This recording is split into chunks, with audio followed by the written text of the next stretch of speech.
Well, Clarence, as we all predicted, the first 2 days of camp would be dominated by Lucky Whitehead. All lucky all the time. What is it like to be young, lucky, and free?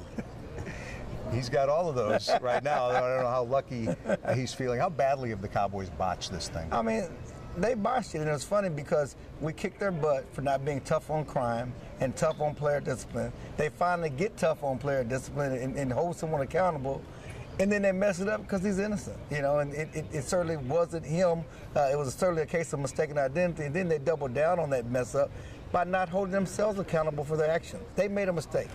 They did, and Jerry pointed out after the practice tonight how, you know, you criticized me for giving players too many chances. Now you criticize me for not giving this guy a chance. But it went beyond Lucky Whitehead, though, today. It turned into the Jason Garrett news conference that became a huge story, too. And we're sitting right in the area where the coach talks, just repeating the same talking points over and over again. He really hurt himself by conducting it that way, I think. Yeah, again, and with the players, you talk to some of the players, and you know, yesterday was a message sent. You know, when you talk to Jason Witten and Dez, it's a message sent. We have to adhere to what Jason Garrett is trying to get us to do, and you have to walk the straight and narrow, and it's, you know, it's a message to the entire team, you know.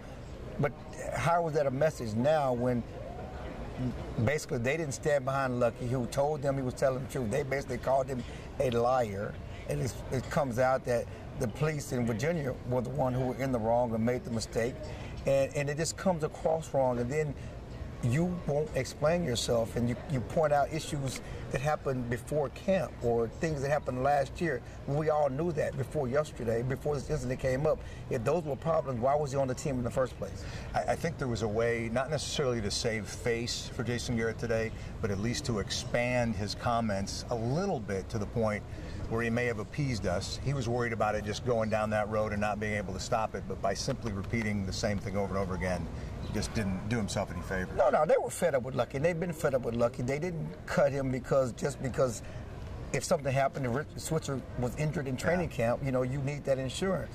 But they had really moved away from him in the draft when they drafted Ryan Switzer to be the primary punt returner. He was most likely not going to make the team. And so those were the reasons. You know, hey, we really had moved on mentally from Lucky, and this was the final straw, even though it wasn't what we thought it was. It was really a situation of Lucky crying wolf. I mean, he made so many mistakes and so many mistakes and so many mistakes that this time when he was telling the truth, the Cowboys didn't believe him.